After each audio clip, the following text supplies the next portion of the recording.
Hi friends, welcome to కొత్తగా చందమామ కథలు. ఈరోజు మనం పాప విమోచనం అనే కథ చెప్పుకుందాం. పూర్వం కుమార నగరంలో విష్ణుభూతి అనే ఒక వ్యక్తి ఉండేవాడు. ఆయనకు దేవభూతి అనే ఒక కొడుకు ఉండేవాడు. అతను చిన్నతనంలోనే ఎంతో సూక్ష్మబుద్ధి గలవాడే. 4 వేదాలు, 6 శాస్త్రాలు చదివాడు. కానీ ఆయన అనేక పాపాలు చేసిన కారణంగా బ్రహ్మరాక్షసి అయిపోయాడు. బ్రహ్మరాక్షసి అయిపోయాక దేవభూతికి జ్ఞానోదయం కలిగింది. పాప విమోచనం కోసం ఒక మంచివాడికి విద్యాదానం చేయాలని నిశ్చయించుకున్నాడు. అడవిలో ఉన్న ఒక పెద్ద రావి చెట్టు పైన నివాసం ఏర్పరచుకొని రోజు వేదపారాయణ చేయడం ప్రారంభించాడు. స్వతహాగా ఎంత పండితుడైనప్పటికీ ప్రస్తుతం బ్రహ్మరాక్షసి కావడం చేత ఆయనలో బ్రహ్మరాక్షసి లక్షణాలు ఉంటూ వచ్చేవి. తానుండే రావి చెట్టు కిందకి వచ్చిన జంతువులను విరుచుకొని తింటూ ఉండేవాడు. మనుషులెవరైనా వస్తే వారి విద్యలను పరీక్షిస్తూ ఉండేవాడు.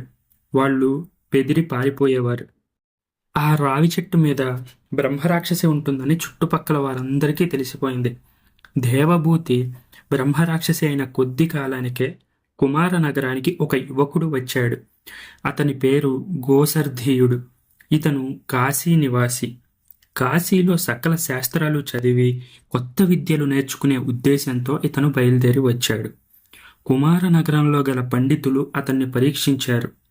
నాయనా, మేము నీకంటే గొప్ప పండితులమేం కాదు. నీకు కొత్త విద్యలు ఏవైనా నేర్పగలవాడు ఇప్పుడు ఈ నగరంలో ఎవరూ లేరు. ఆయన బ్రహ్మరాక్షసి రూపంలో అడవిలో చెట్టు మీద ఉన్నాడు అని చెప్పారు. అయితే నేను అక్కడికే పోతాను, ఆయన దగ్గరే విద్యలు నేర్చుకుంటాను అని అన్నాడు గోసర్ధేయుడు. నిష్కారణంగా చచ్చిపోతావు. అలాంటి అఘాయిత్యం మాత్రం చెయ్యకు. నీకు ఇప్పుడున్న పాండిత్యం ఏమైనా తక్కువ. మా మాట విను, నువ్వు అక్కడికి వెళ్ళకు అని హెచ్చరించారు పండితులు. కానీ గోసర్ధీయుడు వారి మాట వినలేదు. అరణ్య మార్గం పట్టి బయలుదేరి వెళ్ళాడు. అంతులేని అడవిలో కొన్ని రోజులు ప్రయాణం సాగించిన మీదట అతనికి దూరంగా వేదపఠనం వినిపించింది. గోసర్ధేయుడు సమీపానికి వెళ్ళి రావి చెట్టును చూశాడు. పరమానందం చెంది దాని కింద కూర్చొని బ్రహ్మరాక్షసితో సమంగా తాను కూడా చదవడం ప్రారంభించాడు. బ్రహ్మరాక్షసి గభాలన గోసర్ధేయుడి ముందుకు దూకింది. ఎవడ్రా నువ్వు, నాతో సమంగా వేదం చదువుతున్నావు అని హుంకరించాడు. అయ్యా, నన్ను క్షమించండి. నేను తమతో పోటీకి రాలేదు. తమ వద్ద కొత్త శాస్త్రాలు నేర్చుకుందామని వచ్చాను. నా పేరు గోసర్ధేయుడు. నేను కాశీ నుంచి వస్తున్నాను అని ఎంతో వినయంగా చెప్పాడు గోసర్ధేయుడు. ఇది విన్న బ్రహ్మరాక్షసికి పరమానందమైంది. అలాగానైనా ఎవరికైనా విద్యాభ్యాసం చేసి పాప విమోచనం చేసుకుందామని నేను ఎంతో కాలంగా ఎదురు చూస్తున్నాను. నీకు ఏమేం విద్యలొచ్చో ఒకసారి చెప్పు అన్నది బ్రహ్మరాక్షసి. గోసర్ధేయుడు తాను అప్పటి వరకు తన జీవితంలో నేర్చుకున్న విద్యలన్నీ చెప్పాడు. అయ్యో, నీకు రాని విద్యలు నాకేమీ రావే, ఏం చెయ్యాలి అన్నది బ్రహ్మరాక్షసి. ఇది వినగానే గోసర్ధీయుడికి కూడా నిరాశ కలిగింది. కానీ ఇంతలోనే బ్రహ్మరాక్షసి మళ్ళీ, చూడు నాయనా, నేను నీకు కన్యాదానం చేస్తాను. నీకంటే యోగ్యుడైన బ్రహ్మచారి నాకు దొరకడు. నేను చెప్పినట్లు చేస్తావా అని అన్నది. గోసర్ధీయుడు దానికి సరే అన్నాడు. నువ్వు ఇక్కడి నుంచి దక్షిణంగా పోతే అక్కడ నీకు జయపురం అనే నగరం వస్తుంది. ఆ నగరాన్ని ఏలే రాజుకు మదయంతి అనే ఒక కూతురు ఉంది. ఆమె సౌందర్యవతి, విద్యావతి. ఆ పిల్లకు ఆమె తండ్రి వివాహ ప్రయత్నాలు చేస్తున్నాడు. నేను వెళ్ళి ఆమెను ఆవేశించుతాను. నీవు బయలుదేరి రాగానే ఆమెను విడుస్తాను. అప్పుడు రాజుగారు నీకు మదయంతిని ఇచ్చి పెళ్లి చేస్తారు. నాకు కూడా పాప విమోచనం అవుతుంది అన్నది బ్రహ్మరాక్షసి. అక్కడ జయపురంలో మదయంతి తన భర్తను ఎన్నుకునేందుకు గాను రకరకాల రాజుల చిత్రపటాలు తెప్పించి రాజుగారు తన కుమార్తె కోసం దాసీలకు పంపాడు. సరిగ్గా ఆ క్షణంలోనే రాజకుమార్తెకు బ్రహ్మరాక్షసి పూనింది.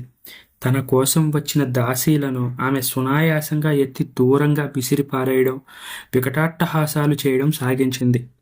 కొద్దిసేపట్లోనే రాజభవనంలో అల్లకల్లోలం బయలుదేరింది. తనను పట్టుకోవడానికి వచ్చిన భటులను మదయంతి ఒక్కొక్క గుద్దుతోనే చంపేసింది. ఆహారం పంపితే విసిరి కొట్టింది. రాజుగారు నగరంలో ఉన్న భూత వైద్యులందరినీ పిలిపించాడు. వాళ్ళు మంత్రాలు చదివారు, ముగ్గులేశారు, ఎన్నో తంత్రాలు చేశారు. కానీ రాజకుమార్తెను సమీపించలేకపోయారు. సాహసించి సమీపించిన వాడికి కపాలమోక్షము, కాళ్ళు విరగడము మొదలైన ప్రమాదాలు జరిగాయి. పాపం రాజుగారికి మతిపోయింది. ఆయనకు ఉన్నది ఒక్కతే కూతురు. తీరా పెళ్లి చేద్దామనుకుంటూ ఉండగా శాపంలాగా ఈ భూతం ఆవేశించింది. ఈ వార్త దేశ దేశాలకు గాని వ్యాపించిందంటే ఆమెనెవరూ పెళ్లాడరు. రాజకుమార్తె మదయంతిని ఆవేశించిన భూతాన్ని పారదోలిన వారికి ఆమెనిచ్చి వివాహం చేయడమే కాక రాజ్యాభిషేకం కూడా చేస్తాను అని రాజుగారు చాటింపు వేయించారు. ఈ చాటింపు విని దూరదేశాల నుంచి కూడా భూత వైద్యులు వచ్చారు. రాజకుమార్తె చేతిలో చావు దెబ్బలు తిన్నారు. అంతకంటే వారికి వేరే ప్రయోజనం ఏమీ లేకపోయింది. ఆ యువకుణ్ణి చూసి రాజుగారు జాలిపడి, వద్దు నాయనా, ఈ పని కొమ్ములు తిరిగిన మాంత్రికులే చేయలేకపోయారు. పసివాడివి, ఈ పని అసలు నీ వల్ల కాదు. ఇది విని గోసర్ధీయుడు నవ్వాడు. నేను వస్తే గాని వెళ్ళని భూతాన్ని ఇంకొకరు వెళ్ళగొట్టగలరా మహారాజా అన్నాడు. రాజుకు ఈ యువకుడిపైన గురి కుదిరింది. అతడికి భటులను వెంట ఇచ్చి రాజకుమార్తె ఉండే ప్రాంతానికి పంపాడు. ఒక గదిలో రాజకుమార్తె జుట్టు విరబోసుకొని భయంకరాకారంతో నిలబడి ఉంది. ఆమె గోసర్ధీయుణ్ణి చూస్తూనే గోడలు కంపించేలాగా హుంకరించింది. వెంటనే గోసర్ధీయుడు చేతులు జోడించి, భూతరాజా, నేను నీ శిష్యుణ్ణి. నా పేరు గోసర్ధీయుడు. ముందు చెప్పిన వరాన్ని ప్రసాదించు. దేవభూతికి నా నమస్కారం అని అన్నాడు. గోసర్ధీయుడు ఈ విధంగా చదివిన మరుక్షణం మదయంతి ముఖంలో ఉన్న భీకరత్వమంతా తుడిచివేసినట్టు పోయింది. ఆమె స్పృహ తప్పి అక్కడే కుప్పగా కూలిపోయింది. గోసర్ధీయుడి ఆజ్ఞ చొప్పున రాజభటులు, దాసీలు ఆమెను ఒక తల్పం మీదకి చేర్చి సకల ఉపచారాలు చేశారు. ఆమె కొన్ని దినాలకు మళ్ళీ కొద్దిగా ఆహారం తీసుకోవడం ప్రారంభించింది. 2 వారాలలో మామూలు మనిషి అయింది. రాజుగారు చాటింపు వేసిన ప్రకారమే మదయంతిని గోసర్ధీయుడికిచ్చి వివాహం చేశాడు. ఆ తర్వాత అతనికి రాజ్య పట్టాభిషేకం కూడా చేశారు. ఆ రాజ్యానికి గోసర్ధీయుడే రాజయ్యాడు. తర్వాత ఆ అడవిలో రావి చెట్టు మీద ఎవ్వరూ వేద పఠనం వినలేదు. ఎందుకంటే దేవభూతి పాప విమోచనాన్ని పొంది బ్రహ్మరాక్షసి అవతారాన్ని చాలించాడు. ఈ కథ మీకు నచ్చినట్లయితే దీన్ని లైక్ చేయండి, మీ ఫ్రెండ్స్ అందరికీ షేర్ చేయండి. అలాగే మన ఛానల్ని సబ్స్క్రైబ్ చేసుకోవడం మాత్రం అస్సలు మర్చిపోకండి. Thank you friends.